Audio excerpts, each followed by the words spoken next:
नमस्ते दोस्तों, आज हम बात करेंगे कि शुरू के दिनों में माँ किन बातों का ध्यान रखे जिसे वो आमतौर पर नज़रअंदाज कर देती है कि बच्चा आगे चल के स्वस्थ भी रहे, हेल्दी भी रहे और चिड़चिड़ा भी ना हो।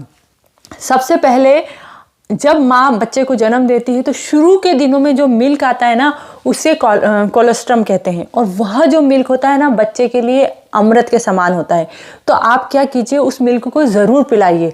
देखिए, शुरू में हमारे पेरेंट्स को ऐसा लगता है क्योंकि न तो बच्चे को दूध पीना आता है और न माँ को पिलाना आता है अच्छे से, कि बच्चे का पेट नहीं भर रहा है, वो बहुत रो रहा है, तो वो ऊपर का दूध कटोरी चम्मच से या फिर बॉटल से फार्मूला वगैरह शुरू कर देते हैं। तो ऐसे में क्या होता है कि फिर बाद में परेशानी आती है कि माँ को दूध अच्छे से नहीं आ रहा आगे चल के। तो जितना ज़्यादा आप बच्चे को स्तन से लगाएंगे उतने ही जल्दी आपको भी मिल्क आएगा, बच्चे को भी मिल्क पीना आएगा, और शुरू में जो कोलेस्ट्रॉल आता है वो बच्चे के शरीर में जाएगा, तो उससे बच्चा शुरू के जो इन्फेक्शन है उनसे बचेगा। उसका इम्यून सिस्टम, जिसके लिए इस समय पूरी दुनिया भाग रही है, भी मजबूत होगा, और बच्चा क्योंकि दूध अच्छे से पिएगा, माँ से ज़्यादा जुड़ा रहेगा, उसको गर्माहट रहेगी, तो उसके कारण क्या होगा कि बच्चा चिड़चिड़ भी नहीं करेगा। और दूसरी चीज़ यह कि शुरू में से ही आप आदत डालिए कि जब आप एक बार दूध पिला रही हैं तो एक ब्रेस्ट से 15 से 20 मिनट पिलाइए, फिर दूसरे ब्रेस्ट की ओर जाइए। क्योंकि जैसे हम क्या करते हैं, बच्चा रोता है 5 मिनट एक तरफ से पिलाते हैं, फिर 5 मिनट दूसरी तरफ से पिलाना शुरू कर देते हैं। इससे क्या होता है कि कई बार आपने देखा होगा कुछ बच्चे तो ब्रेस्ट मिल्क पीने के बाद बहुत हब्बू गब्बू से हो जाते हैं और कुछ बच्चे कमजोर ही रह जाते हैं। उसका रीज़न क्या होता है कि शुरू में जो माँ को मिल्क आता है ना, जब वो मिल्क पिलाना शुरू करती है तो वो फोर मिल्क होता है, यानी कि आगे का दूध होता है। तो उसमें क्या होता है, क्योंकि बच्चों को हम 6 महीने तक शुरू में पानी नहीं देते, तो उसमें पानी होता है और न्यूट्रिशन होता है। और जो बाद में दूध आने लगता है ना वो हाइंड मिल्क होता है, तो उसके अंदर जो है ना फेट होता है, उससे ही बच्चा अच्छा हब्बू गब्बू सा होता है। तो अगर आप वह मिस कर देंगी ना तो आपका बच्चा बराबर दूध भी पिएगा, फिर भी वो चिड़चिड़ करेगा और वो हेल्दी भी नहीं रहेगा। तो आप बच्चे को 15 से 20 मिनट तक पिलाइए। अगर आप बच्चा सो जाता है तो अगली बार फिर दूसरे ब्रेस्ट से आप उसको दूध पिलाइए। याद नहीं रहता है तो एक चार्ट बना लीजिए, जिससे आपका बच्चा हेल्दी हमेशा रहेगा। और कई बार क्या होता है कि माँ को इतना ज़्यादा फ्लो होता है ना, तो इसलिए कभी भी लेटा के शुरू के दिनों में बच्चे को दूध मत पिलाइए, क्योंकि अगर उसके ईयर में चला गया ना तो आगे चल के फिर उसको ईयर इन्फेक्शन हो सकता है। इसलिए जब तक फ्लो बहुत ज़्यादा आता है आपके मिल्क का, बच्चे को कभी लेटा के नींद में दूध मत पिलाइए। आप हमेशा दिन में जब आप ब्रा पहनते हैं तो 2 बार उसको बदलिए, क्योंकि शुरू में फ्लो इतना ज़्यादा होता है कि वो गंदी हो जाती हैं, और फिर उसमें से, क्योंकि जैसे अभी ठंड है तो सूख नहीं पाती हैं अच्छे से, तो फिर उसमें से स्मेल आने लगता है। इसके कारण कई बच्चे क्या होते हैं, मुंह ऐसे फेरने लग जाते हैं दूध से, या फिर एक ब्रेस्ट से दूध पीना ही बंद कर देते हैं, फिर माँ को गांठ पड़ने लग जाती है। तो उसका रीज़न यही होता है। तो हर बार दिन में 2 बार चेंज कीजिए ब्रा, तो आपका जो स्मेल बच्चे को आ रहा है, जिसके कारण बच्चा, कई बार आपको ब्रेस्ट भी क्लीन करना पड़ेगा वाटर से 1-2 बार, क्योंकि कुछ बच्चे होते हैं वो बहुत ज़्यादा सेंसिटिव होते हैं, तो उनको ये सब चीज़ें बहुत ज़्यादा लगती हैं। और फिर बच्चा जब एक तरफ से ब्रेस्ट से मिल्क पीना बंद कर देगा तो उससे गठाने बनने लग जाती हैं। तो आप ये छोटी बातें हैं, ध्यान रखेंगे तो आपको गठान भी नहीं होगी। बेबी जिस कमरे में रहने वाला है बर्थ के बाद में, उसका चयन भी बहुत सोच समझ के कीजिए, जिसमें सुबह सुबह की धूप आती हो। अगर ऐसा कमरा हो तो बहुत अच्छा है, क्योंकि जब बेबी होता है तो शुरू में उसको जॉइंटिस अधिकतर होता ही है। बच्चों की बोन्स मजबूत करने के लिए भी डॉक्टर बोलते हैं, जॉइंटिस के लिए भी, कि उसको सुबह की धूप दिखाना चाहिए। और बच्चा रात भर तो रोता है, परेशान करता है, सुबह सुबह सोता है। अगर आपके कमरे में ही अच्छे से धूप आती होगी तो आप सुबह सोते में ही उसको धूप दिखा सकते हैं अच्छे से। पर अगर धूप के लिए आप बाहर लेके जाएंगे तो 9-10 बजे तक आप बच्चे को बाहर धूप में लेके जाएंगे, तो उस समय की धूप बच्चे को नुकसान करती है। जो पहली सुबह की धूप आती है ना, वही बच्चे के लिए फ़ायदेमंद होती है। और फिर ऐसे में क्या होगा कि आपका बच्चा धीरे धीरे उसका जो बर्थ का कलर है ना उससे डल होने लग जाएगा। फिर आप सोचेंगे शायद मैंने जो तेल यूज़ किया है वह सही नहीं है, फिर आप तेल बदलेंगे।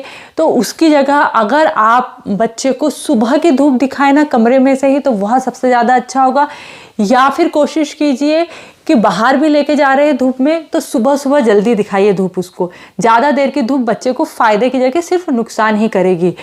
और बच्चे का जो कमरा है उसमें झाड़ू पोछा तो हर रोज़ ही लगता होगा, लेकिन उसकी जो दीवारें हैं या जो फ़ैन है उसे भी हर वीक क्लीन कीजिए। अगर उसमें एसी है आपके बच्चे के कमरे में तो उसका फ़िल्टर ज़रूर बदलिए, हीटर हो तो उसको क्लीन कीजिए आप। क्योंकि डस्ट के जो बारीक बारीक पार्टिकल्स होते हैं ना, वह बच्चे को जल्दी से बीमार करते हैं। बच्चे को डस्ट का एलर्जी होना शुरू हो जाता है। छोटे बच्चे क्या होते हैं, फैन जब चलता है ना तो बहुत ज़ोर से हाथ पैर मारते हैं, बहुत खुश होते हैं उसको देख के। और अगर फैन पे हल्की हल्की धूल होगी ना, तो जब वो चलेगा तो वो सीधे उसके ऊपर ही आएंगी, तो वह बच्चे को बहुत नुकसान करेंगी। तो छोटी छोटी सफाई है जगह की, लेकिन इनका ध्यान रखेंगे तो आपका बच्चा स्वस्थ रहेगा। न्यूबॉर्न बेबी की देखभाल की बात और दाई माओं का जो बात ना हो तो ऐसा नहीं हो सकता है। तो जो मालिश वाली माएँ आती है ना, वह हमें लगता है कि वह बहुत अनुभवी है। और जब चाहे बेबी बॉय हो चाहे बेबी गर्ल हो, जब होता है तो उसका जो ब्रेस्ट होता है ना, वो फूला होता है हल्का उसमें। तो हमें वो बोलती है कि इसमें मिल्क है और इसको प्रेस करेंगे, इस मिल्क को नहीं निकालेंगे तो बच्चे को इन्फेक्शन हो जाएगा। और हम उनकी बातों को मान लेते हैं और वह उसको प्रेस करके निकालते हैं, उसमें से लिटरली मिल्क भी निकलता ही है। लेकिन आजकल डॉक्टर बिल्कुल मना करते हैं कि आप ऐसा मत कीजिए। अगर आप ऐसा करेंगे तो बच्चे को इन्फेक्शन हो सकता है, स्वेलिंग बढ़ सकता है और उस जगह पे वो पक भी सकता है। तो डॉक्टर बिल्कुल उस चीज़ के लिए मना करते हैं। तो आप आपकी दाई माओं को, मालिश वालियों को बिल्कुल मना कर दीजिए कि वह ऐसा नहीं करे।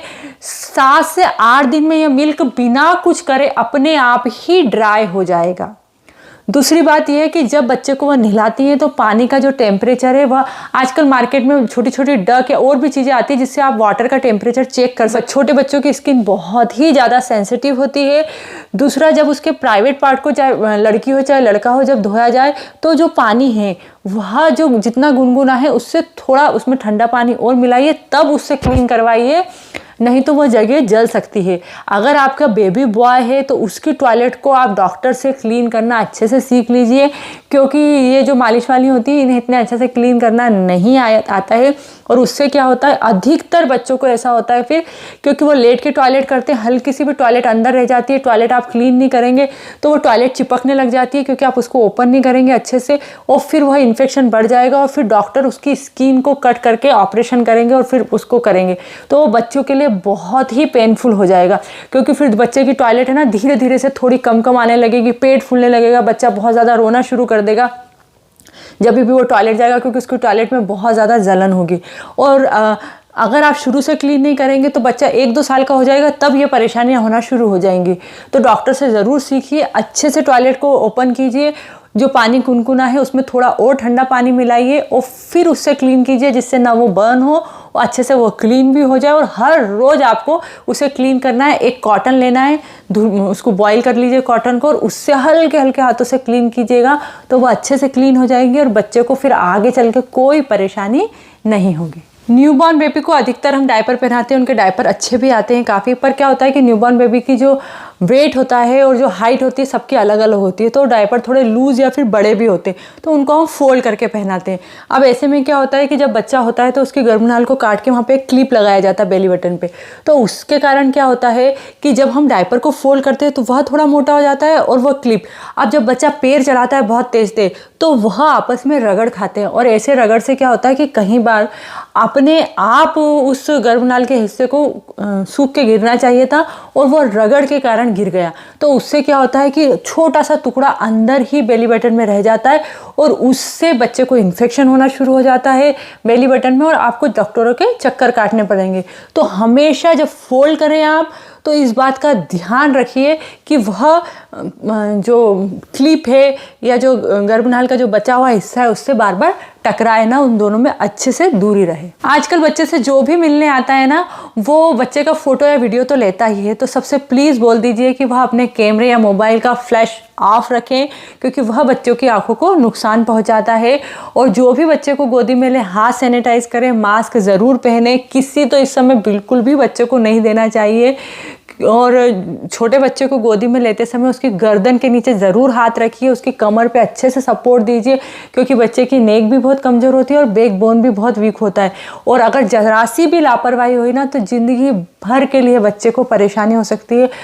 तो छोटी सी बात है, लेकिन इसका ज़रूर आप ध्यान रखें। अगर आपको मेरा वीडियो पसंद आया हो तो इस वीडियो को लाइक ज़रूर कीजिएगा और मेरे चैनल को सब्सक्राइब करना ना भूलें।